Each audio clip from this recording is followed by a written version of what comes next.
Abrimos el consultorio de Bolsa de Mercado Abierto. Ya saben que este es un espacio en el que nos ponemos a su servicio para resolver o tratar de resolver dudas de inversión que tengan. Esta tarde nos acompaña Carlos Doblado, analista de Black Bear Broker. Hola Carlos, ¿qué tal? Muy buenas tardes, bienvenido de nuevo. Hola Rocío, muchas gracias. ¿Cómo estás? Muy bien, bueno, recuerdo a nuestros oyentes que pueden participar con nosotros, que la idea es esa, que pueden, por ejemplo, escribirnos a oyentes@capitalradio.es para plantear sus dudas de inversión. Enseguida vamos con valores concretos, con compañías por las que nos están preguntando. Indra está apareciendo mucho, ya se lo adelanto, después de esta caída que ha tenido hoy, pero que viene del desplome del varapalo importante que se llevaba en la última sesión. Pero al margen de Indra, seguro que hay más compañías interesantes que vamos a analizar en el consultorio.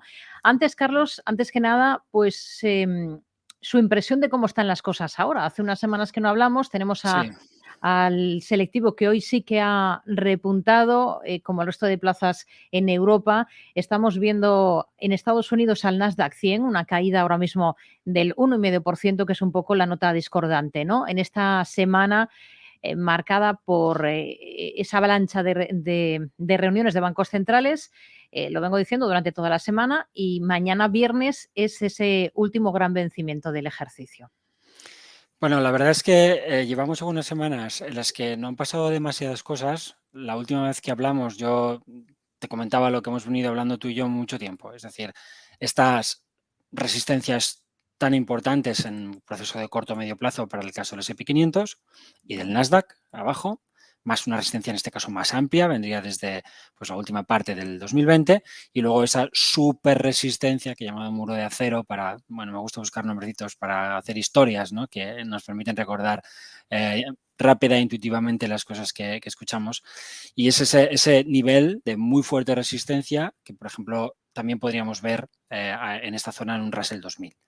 ¿Qué ha pasado en estas semanas? Pues ha pasado cosas que yo no esperaba. Por ejemplo, que el Russell, o sea, perdona, que el S&P 500 volviera a los máximos. No lo esperaba porque después de hablar nosotros, creo que fue el día siguiente o el lunes, ¿no? Llega lo de Omicron o Omicron creo que se llama, Omicron, ¿no? Sí. Ya sabes, los analistas técnicos en nuestros gráficos, con lo cual no sé ni la palabrita que todo el mundo se sabe. Entonces, se producía este movimiento a la baja que en forma de gap, ¿no? Podemos verlo aquí, Eurostoxx 50, DAX 30, el IBEX 35 mucho más fuertemente, no ha recuperado ese gap. Honestamente, ver al S&P 500 hoy en el máximo previo, para mí ha sido una sorpresa. ¿Por qué? Pues porque hemos visto diferentes cosas en el proceso de corrección, por ejemplo, pues este doble top que viene después, o sea, que se produce en esa sesión Omicron porque abre pues el futuro a las 12 de la noche hora española en lunes y tiene al final una gran corrección y tenemos esa ruptura. Ese movimiento lleva a que después el propio Nasdaq genere lo que podemos considerar un cabeza y hombros, que está aquí y se ve pues muy clarito. Es decir, que la sospecha de que esta vuelta en un día que habíamos visto aquí era algo muy serio y que podía devenir en figura de vuelta más bien estructurada, es algo que sucede. Cuando tenemos una figura de vuelta de este tipo, sobre todo en tendencias tan gordas, muchas veces lo que pasa es que eso forma parte de algo que puede ser más amplio. Eso hace que tu escenario pues entre en duda durante días o semanas e incluso puedes ver nuevos máximos, dudas de tu idea. Pero en realidad la idea permanece intacta en tanto en cuanto que las super resistencias de largo plazo y las resistencias de corto medio plazo o de medio plazo, en este caso ya más Nasdaq, Sí. están ahí, no se han roto. Incluso hoy el S&P 500 estaría desplegando una vuelta en un día que me recuerda en todo a la que vimos justo antes de hablar tú y yo y que luego pues me haya pasado un par de semanas en la reserva curando la enfermedad porque he tenido COVID y bueno, pues eso me ha impedido estar contigo, ¿no? Pero ese movimiento de ida y vuelta, pues podemos ver que nos recuerda mucho a esta vela, ¿no? El mercado abre subiendo, se va arriba, oye, qué bien, y al cierre, abajo. Es un poco lo que hemos visto hoy. Toda la sesión europea, pues arriba, o toda, hasta la apertura de Wall Street, arriba, y luego el mercado ahora estaría moviéndose hacia atrás. Ahora lo que tenemos es, de alguna manera, el mismo tipo la mismo tipo de situación que teníamos justo en ese movimiento de ida y vuelta, que es, vale, muy bien, tienes una figura de ida y vuelta, en muy corto plazo, la tendrás que confirmar. Y para eso necesitas seguir cayendo, cerrar por debajo de esa vela de ida y vuelta y quizá perderte un primer mínimo. Eso es lo que nos pasa aquí, en la famosa sesión de reaparición del virus un poco en el lenguaje cotidiano de los mercados. La corrección que se desarrolla después podría verse también como una bandera de continuidad, en el caso del Nasdaq. Es decir, tenemos ese escenario alternativo y de hecho el mercado es capaz de venirse arriba, romper con un velo en blanco, bla, bla, bla, con una que se vería un gap potente en el caso del índice, porque esto es el futuro es pues 24 horas prácticamente, es algo, bueno, pues a fin de semana, ¿no? El resto del tiempo está cotizando siempre. Entonces aquí podemos ver ese gap que deja el mercado. Podemos ver también cómo luego ese gap ofrece soporte los 2 últimos días al mercado de una forma muy evidente.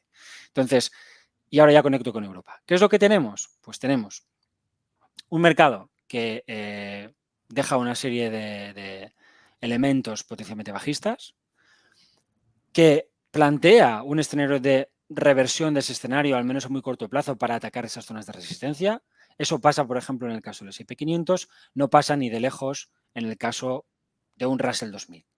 Si en vez de un Nasdaq ponemos aquí un Russell, veremos que el Russell ha estado comportándose de la misma manera que en los últimos meses, es decir, negando de alguna manera el proceso de nuevas alzas. Podemos ver que en todo este año 2021, prácticamente todo el año, el Russell 2000 no apoya, después de haber sido el mejor índice de la renta variable americana en el proceso de recuperación, se pasa ahora muchos meses en lateral, con una salida en falso, que después de hablar tú y yo, deviene en una vuelta mensual. Lo podemos ver aquí. Es el mismo tipo de fenómeno que veíamos hace un momento, de ida y vuelta, que lo podemos ver aquí en el SP, pues lo hemos visto en gráfico diario, eso nos hace dudar, pero luego lo vemos en gráfico semanal. Con lo cual, las dudas que uno podía haber tenido hace unas semanas, antes del cierre mensual, son más claras, más contundentes, están mejor construidos. Aunque el SP haya vuelto a los máximos, los argumentos de debilidad están ahí y son argumentos en zona de muy fuerte resistencia en unas partes del mercado que hace tiempo que no funcionan bien. Este movimiento de muy corto plazo, podemos verlo en el Russell, no va a cambiar de una forma clara en Estados Unidos porque tengamos nuevos máximos. ¿Por qué? Pues porque estos índices en el fondo no se han deteriorado claramente, solamente han dejado patrones de corto plazo, hemos tenido unas ventas adicionales y bueno, y el mercado se vuelve hacia arriba. Quizá para desarrollar algo más amplio, como decía antes, muy bien, para eso habrá que empezar a romper cosas por abajo como pasaba antes. Si antes de la llegada de Omicron teníamos el 4.615 como zona de soporte en el futuro del S&P, ahora tenemos el 4.600. Por debajo de 4.600 tenemos un primer doble techo y sobre todo el 4.490 que ya nos dejaría un doble techo mucho más amplio y serio. Es decir, si recaemos y perdemos los mínimos de las últimas semanas, ya cuidado porque estaríamos hablando del intento más claro de vuelta del mercado desde el suelo de marzo de 2020. Es decir, hablaríamos ya de 4 o 5 semanas o 6 o 7 semanas, las que sean de movimiento lateral, con ruptura bajista, y esto ya es un patrón ya majete, vamos a decirlo así, ¿eh? No, pero en una tendencia de tantos meses, ¿de qué sirven 6 semanas? Pues suficiente. Es decir, 6 semanas de lateralidad, rotas a la baja, dan para resolver un proceso alcista de muchas semanas previas, es decir, pues año y medio, casi 2 años, como podría habernos valido, por ejemplo, este patrón de cabeza y hombros que el mercado intenta dejar, pero nunca confirma. Tienes un primer intento, no funciona, ningún problema. ¿Hasta dónde? Hasta la resistencia. Era ascendente y ascendente sigue siéndolo. No hemos llegado esta vez hacia la resistencia ascendente, que ahora pasaría por un 4.800 de Eurostoxx 50, de S&P 500, pero hay que darse cuenta que el fenómeno de recuperación del mercado no es solamente un fenómeno que no ha conseguido llevar a máximos a la tecnología, que venía siendo el motor, sino que prácticamente no ha llevado arriba al Russell 2000. Hay que decir, y lo podemos ver en un total return, porque en el futuro no lo vamos a ver bien, aunque no vemos la jornada de vuelta de hoy, no pasa nada, vamos a ver algo relacionado con la idea de los técnicos de la tendencia de una forma, pues, como, vamos a decirlo, más objetiva, es decir, por el hecho de que, bueno, al final es indiscutible, la media 200 pasa por donde pasa, ¿no? Los soportes que tú puedas trazarte, yo, por ejemplo, podía trazarme por aquí un soporte que me parece muy bueno, es un soporte horizontal donde ayer el Russell deja una vuelta en un día, de hecho, hoy hablaba en el Confidencial, yo, del Russell, como un factor de posible reordenación alcista, pero vamos a ver lo que lo haga y para eso hay que romper aquí arriba. ¿En qué nivel? Pues mira, en lo que sería el total return del índice, que es el que nos permite ver que la media de 200 sesiones ha funcionado como resistencia, es nivel 11.780 más o menos. Si cogemos el futuro, que a muy corto plazo nos puede servir, va pegado contado y nos puede servir perfectamente porque eso no va a cambiar, veremos que el nivel un poquito de resistencia está ahí, 2.275 más o menos. Entonces, si superamos el 2.275, nos moveremos claramente por encima de la zona de resistencia, configuraremos un doble suelo, recuperaremos la media de 200 sesiones, que en este caso se había perdido en alguna ocasión, a diferencia de lo que pasa con la media total return, pero que intuitivamente también nos vale para ver lo bien que estaba intentando venirse arriba al Russell, es decir, muchos meses de lateralidad, búsqueda de esa media 200, que es la media tendencial por excelencia de los analistas técnicos, y desde ahí reestructuración y ruptura al alza. Es decir, es una reconstrucción muy potente. El problema de esta reconstrucción siempre ha estado en las resistencias que tenía el mercado en su conjunto, en esa superresistencia del SP500 y, por tanto, en la dificultad que tenía el mercado de progresar más allá de esas resistencias por correlación con otras partes del mercado que podían verse frenadas porque no han batido sus resistencias, vamos a decir, sus resistencias relevantes, no análogas, porque no tienen nada que ver. No es lo mismo 10 años de proceso alcista en el S&P que un año de lateral en el caso de Russell. Entonces, si tenemos nuevos mínimos, el Russell empezará a perder, como veías antes, soportes importantes, esto podría verse como un cabeza y hombros, bla, bla, bla. Entonces, creo que aquí estamos viendo una de las cosas importantes ahora mismo en el mercado, lo que pase con el Russell, que ha sido frenado por su media de 200 sesiones, se ha vuelto a la baja y está en lateral. Si pierde mínimos, tendremos mínimos y máximos descendentes por primera vez muy claramente en el Russell, y cuando digo por primera vez es que hay que irse pues a los mínimos de marzo. Es decir, estaremos viendo un fenómeno de cambio respecto a los mínimos de marzo. ¿Esto significa que vayamos a ver un mercado que se colapsa, un mercado que entra en grandes tendencias bajistas? Pues no. Lo que tengo que decir es que un analista técnico no puede discriminar ex ante entre una corrección y un cambio de tendencia profundo. Que tú sabes cuando tienes condiciones que permitirán un ajuste. El ajuste puede ser en tiempo, puede ser en profundidad, pero en mi opinión, y los analistas técnicos lo intentan, nuestra capacidad para discriminar esos dos tipos de escenarios es muy limitada. Está quizá más en manos de analistas global macro, analistas que se acerquen de otra manera y que puedan valorar qué tipo de racionales hay tras los movimientos. Ese no es el trabajo de un analista técnico.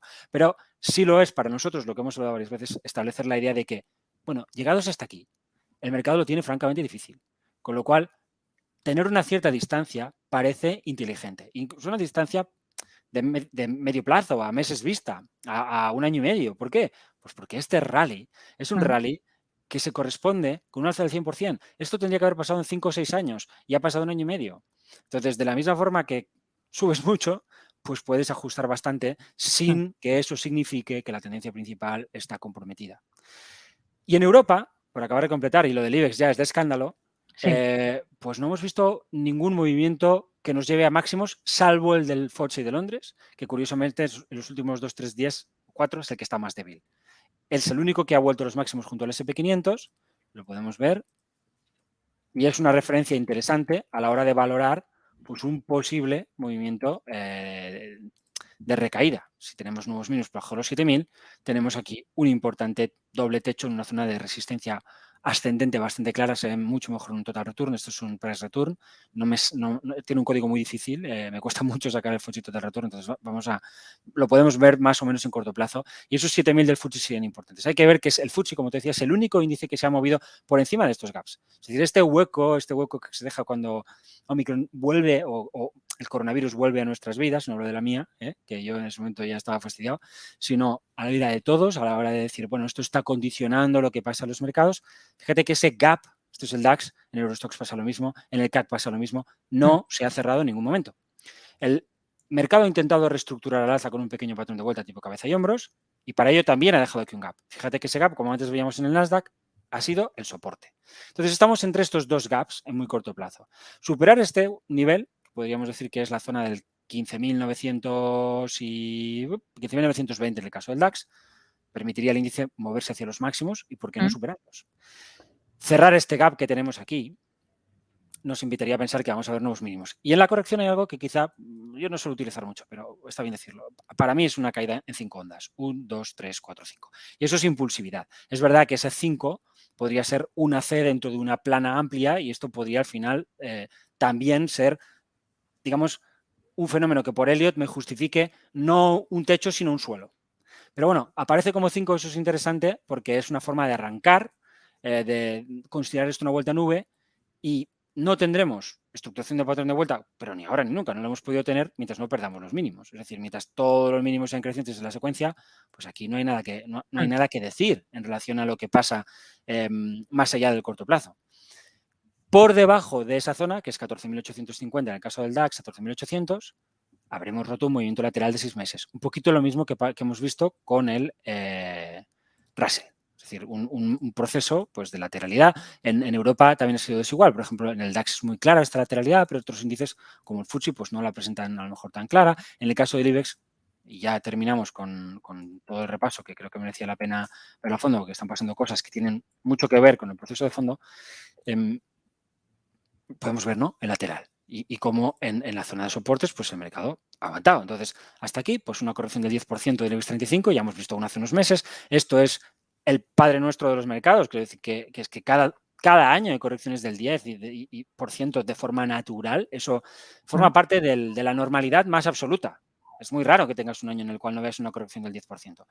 Bueno, lo que no es tan habitual es que esas correcciones provoquen pérdidas de mínimos crecientes, de correcciones relevantes y, por tanto, que desestructuren procesos que van más allá de un ajuste lógico, que puede ser del 8, del 10, del 12. Eso no tiene nada que ver con el 10%, no es una cifra mágica, no existen los números mágicos.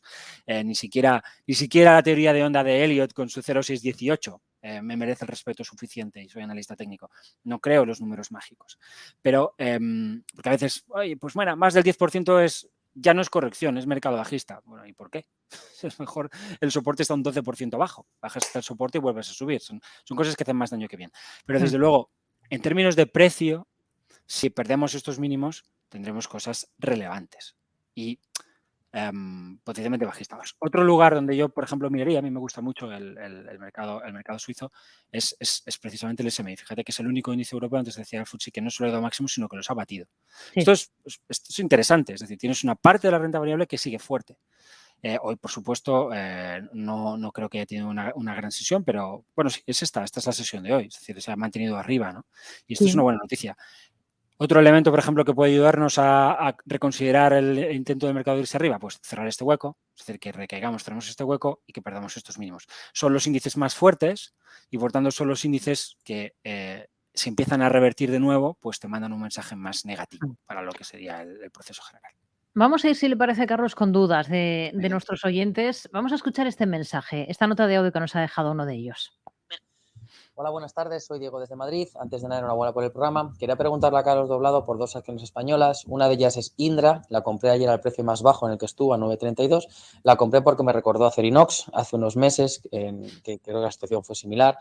Una empresa que tenía un porcentaje de la compañía lo vendió, no hubo nada en sus fundamentales, ninguna noticia negativa y nada por el estilo, y la cotización bajó un 12 o un 13%, o un 10%, no recuerdo exactamente cuándo fue, y a las 2-3 semanas subió. ¿Podría ser el de Indra un caso similar? Y en el caso de que sea similar, pues bueno, ¿cuál podría ser un stop loss o un buen objetivo? En segundo lugar, quería preguntar por Enagas. Parece que va subiendo, la mantengo y, bueno, pues saber hasta dónde puedo llegar, ya que tengo buena parte de la cartera ahí, saber cuándo podría o cuándo será un buen momento para ir deshaciendo o si es mejor mantenerla un poco más a largo plazo. Pues muchísimas gracias y enhorabuena por el programa. Chao. Bueno, ya se lo decía al principio. Indra, tenemos varios correos de oyentes que nos preguntan por este valor, pero bueno, vamos con este caso concreto de Diego de Madrid que nos decía que compró ayer. Ayer registraba una caída de más del 11% el valor y hoy ha vuelto a caer. Indra ha sido el peor del IBEX, ha bajado un 1,5% y ha cerrado a 9,20. ¿Qué stop le pondría a la posición abierta por nuestro oyente? ¿Qué cabe esperar de Indra? Porque nos hablaba también de un objetivo posible. ¿Qué le puede decir de Indra? Vale. En cuanto a la similitud que pueda haber entre lo que ha pasado con Acerinox o con Indra, cogemos los gráficos, yo diría que él ve bien la analogía y precisamente por eso quizá conviene pensar en lo que ha pasado después con Acerinox, ¿no? Acerinox, en esa corrección que se provoca por la salida de un inversor, etcétera, deja un patrón mensual de tipo envolvente, este tipo de formación que tenemos aquí. Luego el mercado reestructura, pero podemos ver que luego esas zonas son zonas de dificultad, que además coinciden con niveles de resistencia histórica muy fuertes en gráficos ajustados por dividendo y ampliación. Es decir, que es verdad que en el corto plazo eso ofrece una oportunidad de compra y el mercado se viene arriba, pero también es verdad que esas resistencias que se generan, entre otras cosas, por ese movimiento de Acerinox, permanecen, digamos, en el inconsciente colectivo, que es lo que intenta recoger el análisis técnico, y finalmente eso hace que en esas zonas de resistencia el dinero acabe, no es por eso, pero eso es uno de los elementos que probablemente influye en que en las zonas de resistencia la memoria del mercado lleva a que pues, el inversor que estaba distribuyendo antes de que sucediera eso sigue distribuyendo ese nivel, quizá porque se ha reforzado en su idea o no, no por la cuestión del patrón técnico, por supuesto. Es decir, yo no soy de los analistas técnicos que creen que el análisis técnico crea nada, no, el análisis técnico solo refleja cosas que pasan y que tienen que ver, como decía antes, con racionales, con fundamentales, con técnico no, con fundamental. Con técnico también, porque la gente lo ve y lo sigue, ok, pero me parece que es marginal, con lo cual lo podemos eliminar. Con fundamentales y con cuestiones macroeconómicas, con cuestiones de liquidez, de todas estas circunstancias que son las que de verdad explicarían racionalmente lo que os pasa en los mercados, ¿no? Y no lo que los analistas técnicos podamos ver en los gráficos. Luego, Acerinox tiene ese proceso de recaída de nuevo, otro patrón envolvente. Entonces, ¿podemos ver con Indra algo parecido? Podríamos. Entonces, por retener lo que ha pasado, a nivel objetivos, que es lo que nos preguntaba nuestro oyente, pues yo no lo olvidaría. Es decir, no me tomaría en broma este tipo de fenómeno que podemos ver a lo mejor pues, en un gráfico mensual, si es que se acaba produciendo, ¿no? Aunque eso sea una oportunidad de compra en corto plazo y puede haber rebote, porque aquí tenemos una estrella fugaz, que es un tipo de patrón que se deja en zona de resistencia, y una vela negra confirmando esa formación. Es decir, cualquier cierre por debajo de la zona de 10, claramente por debajo de la zona de 10 sobre todo, manda un mensaje negativo para Indra a meses vista. Con lo cual, yo no tendría grandes objetivos de rebote. Es decir, mi idea sería, pues, en el mejor de los casos, irme al 11 y poco y podemos ver que hay una fuerza de resistencia y no más. En el caso de que exista una oportunidad. En contra de Indra, a diferencia de lo que ha pasado con Acerinox, nos podemos encontrar, y esto todavía se tiene que trabajar, porque ya hemos visto que el mercado sube y baja, que hoy el SP500 esta mañana está en máximos históricos, con lo cual tendrá que perder soportes. Pero si el SP pierde soportes, Indra no va a tener como aliado al mercado subiendo de forma general. Esta recuperación de Acerinox ha contado con todo el viento de la renta variable a favor, que no es poco, en el corto plazo es una circunstancia realmente importante. Tengo más dudas sobre que eso vaya a pasar en este caso. Sigo teniendo muchas dudas. Y podría llegar a tener una convicción extrema si volviéramos a perder mínimos. Yo no lo creo que ya lo dije el otro día en tu programa, pero lo he llevado incluso un poquito más allá. Yo tengo la situación de mi propia cartera de carteras de clientes a los que asesoro, etcétera, la más baja desde el año 2014-2015. O sea, no he tenido tan poca renta variable en ningún momento, ni siquiera durante el gran desplome de 2020, pero fue tan rápido que no fue nada sencillo hacer ese trabajo de salida. Entonces, esto es algo que a mí me importa y que me diferencia mucho lo que yo haría o dejaría de hacer con los títulos, aunque hubiera similitudes. En septiembre, la corrección de septiembre, yo he recomendado comprar porque le faltaba al mercado algunas cosas, en el sentido de que encajaba muy bien una alza hacia nuevos máximos, pero en este rebote, por ejemplo, desde el Confidencial, desde BlackBerry, lo que estoy exponiendo es, quizá no es un dinero que merezca mucho la pena intentar ganar, porque no vamos a tener fácilmente la compañía de mercado. Y a nivel técnico, pues Indra tiene ahí mucha resistencia. Podemos ver esta resistencia ascendente, podemos ver esa de ahí. Entonces, bueno, comprar un cuchillo que cae siempre es algo que yo veo con escepticismo. Comprarlo lejos de un primer soporte es algo que directamente yo desaconsejo. Es decir, creo que de haber hecho algo en el sentido de que lo ha hecho nuestro oyente, yo nunca lo habría hecho por debajo del 870, y menos en las circunstancias de mercado actuales. Si se me va, se me va. Pero tengo un mercado que ha mandado algunos mensajes bastante inquietantes en los últimos tiempos y eso es un hándicap adicional que hace que la situación técnica de Indra, en mi opinión, sea diferente, aun compartiendo racionales y compartiendo elementos técnicos, diferente desde un punto de vista global a la que pudimos tener hace unos meses con Acerinox cuando se producía esta salida de un inversor relevante.